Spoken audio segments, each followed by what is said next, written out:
që ta heqim që këtu të sheshi, ta heqim këtu të sheshi me forcën e popullit. E kemi këtë vlerë të shtuar dhe thote ka faj Saliu. Saliu ka kërkuar dhe ndjes dhe falje se njeriu bën gabime. Dersa i s'di të thot njeriu po s'ta më fal dhe të lutem nuk është njeri. Ai është maskara. I bëj thirrje Spakut, kreu të Spakut, ta hetoj në detyrë. Ndaj ka krijuar Amerika që ekzistojmë si shtet neve, se do kiqim humbur. Ky diktator, ky është diktatori i fundit. Ky është mi keq nga Enveri, nëse më lejoni, do të tregoj një histori nga të parët tanë. Dhe të parët tanë ishin më të zgjuar nga ne, nuk jemi më të zgjuar ne. Këtu e 30.000 vjetë më para nuk ka ndryshuar truri, po ka ndryshuar teknika. I kanë të gatshme ky breziri, që nuk del këtu po mbas se hirë kafene. Të parët tanë vinin Korçë, se unë kufizoj me Korçën, me Përmetin dhe me Ersekën, Lugina. Vinin dhe tregonin një histori. Ishte e jetuar. Në mort, një njeri, se njeri u ka dhe pjesën e djallit brenda, i shikonte të varrosurit, vinte në varrim, i shikonte, i çvarroste natën dhe i kthente përmbys lakuriq. Më vonë, ky sjetoi me dhe la një djalë. Djalin u bë 18 vjeç dhe me të drejtë Zotit kërkonte t'jatin, nuk e zinte njeri në gojë. I tha mojneni, tha, pse baban tim nuk e zën gojë njeri, tha, as për mirë, as për keq. I tha, si zemre nënës, se ne nuk ja u dim lerën grave shqiptare. I tha, orë birë, më mirë të mos të them fare, i tha, kishte një huq të keq, i tha. Po çfarë, i tha, ma trego? Këtu ja tregon historinë si që shpjegova. Mirë se ja tregoj u fshatit, tha. Ky merrte pjesë në ceremoni mortore, varroshin njerëzit, u merrte stolite, çfarë hidhnin atje, çfarë e kostume, i kthete përmbys, u fuste edhe në një hunë me ndere, më falni për fjalën. Dhe Rama, ky është, ky edhe socialistëve u ka futur në një hunë me ndere, po këta se kuptojnë. Dhe këta janë pakica. Dhe thot, kanë 83 mandate, ku i gjete më maskara? Po pushtetit konsumon, sa vjene i rrit. Ky është komunist i fundit. Ky mirë që se le NATO, se ky do fuste edhe ushtrim. Po e është vlerë Saliut që na futi në NATO, e doktorit. Se ky dhe ushtrim do fuste. Ky është sadist. Ky kënaqet me fatkeqësin e të gjitha stresave sociale. Që në familje nuk duat të ndërhyjnë jetën private. Ky ka dhe shembullin e keq. Ky është sadist. Ky na humbi vlerat e grave tona, që se u dim vlerën. E beri Baluken, e beri Lesheli. Ajo tjetra i thot Skënderbej. Ku krasoj ky me Skënderbeu me si ma i Qemalin. Po nuk do heqim Baluken e të numrojmë numra. Këta do heqim të parin. I them edhe një Spakut. Kreu të Spakut. Është nga është, a i beri detyrën a i pari sa që beri, ky ta vazhdojmë shumë dhe ta gjukoj në punë. Me mandate të vjedhura, ku ka liq. Nuk duhet qeverisi në asnjë mënyrë, nuk duhet qeverisi.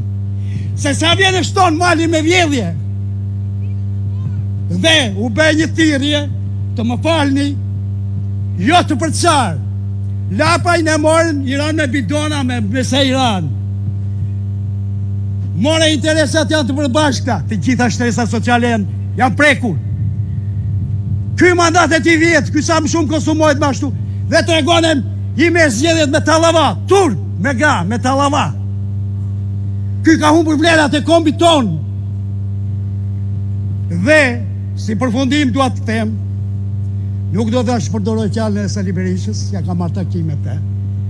Nga Shkodra, që ka lënë martirët e demokracisë, nga Vllora, nga qyteti i Framurit, të ngrihemi të tërë, se kur dalin policat që isha radhën e parë, si kur dalin a dalti, ta shpërqendrojmë Dhe o e heqim ne, o jo.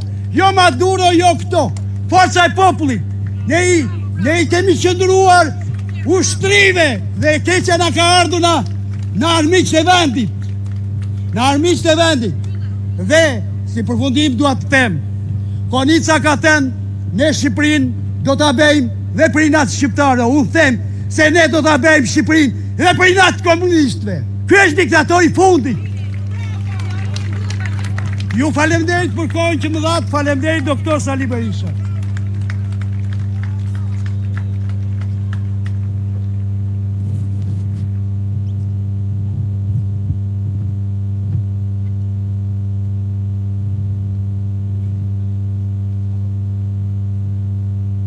Me mbroma dashur qytetar, me mbroma qendrestar, me mbroma i nderuar kryetari i Partisë Demokratike, doktor Sali Berisha, me mbroma të nderuar deputet Partisë Demokratike.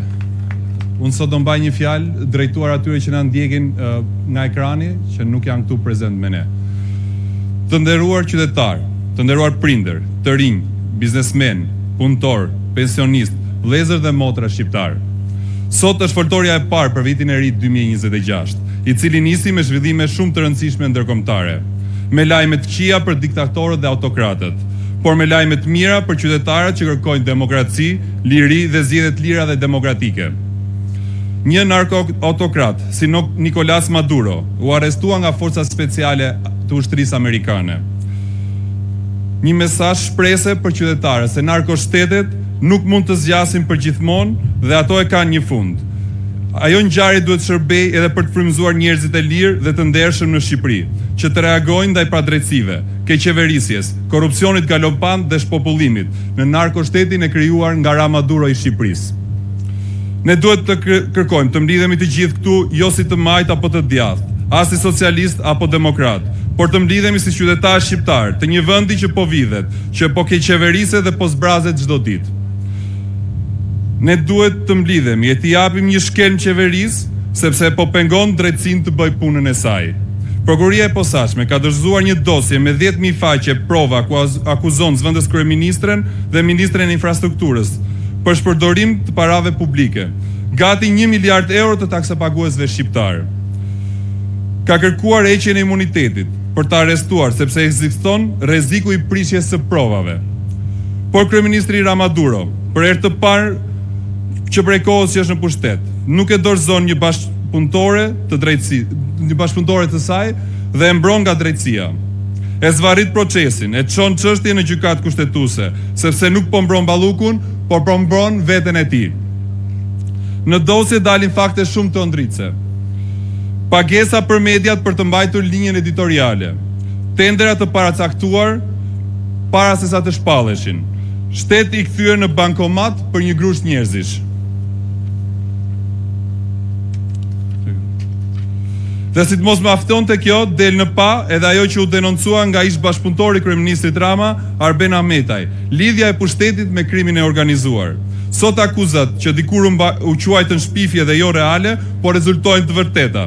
Kjo nuk është një aferë izoluar, por është një provë se një sistem është ngritur, një sistem që duhet ta shëmbin me bashkimin tonë. Ky sistem anti-shqiptar, anti-kombëtar, ka detyruar gati 1 milion shqiptar të largohen nga vendi. Një sistem që ka boshatisur rinin. Sot vetëm 22% e popullsisë janë nga grupmoshat 15 deri 29 vjeç. Një rënje dramatike nga viti 2011. Sot, domethënë nga viti 2011 deri në vitin 2026 janë 40% rënje e popullsisë të re 15 deri 29 vjeç. Një sistem që ka larguar 47% të diplomuarve, duke hequr këtij vendi trurin dhe shpresën. Na premtuan shëndetësi falas, sot kemi korrupsion dhe dhe spitale në kolaps, pa ilaçe, pa poltrone, ju sjell në vëmendje gjendjen e spitalit onkologjik. Na premtuan një arsim cilësor, sot jemi të fundit në rajon. Ju sjell në vëmendje raportet e PISA-s për nxënësit shqiptar. Na premtuan ujë 24 orë, e pam çfarë ndodhi në Vlorë, për një manikot, për ta riparuar defektin, një manikot që mungonte në magazinat e ndërmarrjes së ujësjelljes kanalizimeve, la Vlorën 5 ditë pa ujë. Apo gjithë ato familje që ndrimin e vitit e pritën pa energji elektrike. na premtuan mirëqenie ekonomike. Sot kemi çmimet më të larta të shportës së ushqimeve, çmimet më të larta të apartamenteve dhe ndërtojmë rrugët më të shtrenjta se kudo në Ballkan, me cilësinë më të ulët. Kjo qeveri ka dështuar dhe më keq akoma ka humbur çdo të drejtë morale për qeverisur. Edhe pse sot flitet për narkodiktatura që bien, ndryshimi nuk vjen vetëm nga jashtë. Ndryshimi vjen ku qytetarët ngrihen bashk, pa urrëtie, por me vendosmëri, me bashkim dhe me guxim. Të ngrihemi sot, të mos protestojmë për një parti, por të protestojmë për Shqipërinë, për dinjitetin ton, për fëmijët, për të ardhmen që na është vjedhur.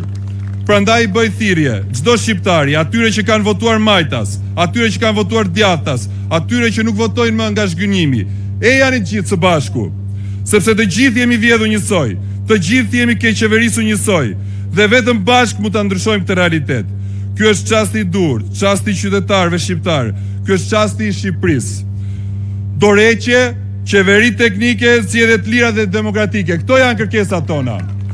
Duke kërkuar të mbyll fjalën, dua t'ju uroj të gjithëve nga zemra një vit të mbar për gjithë familjet shqiptare dhe qoftë ky vit i ndryshimeve të mëdha. Kam nderin dhe kënaqësinë që fjalën t'ia kaloj kryetarit të Partisë Demokratike, profesor Dr. Sali Berishës.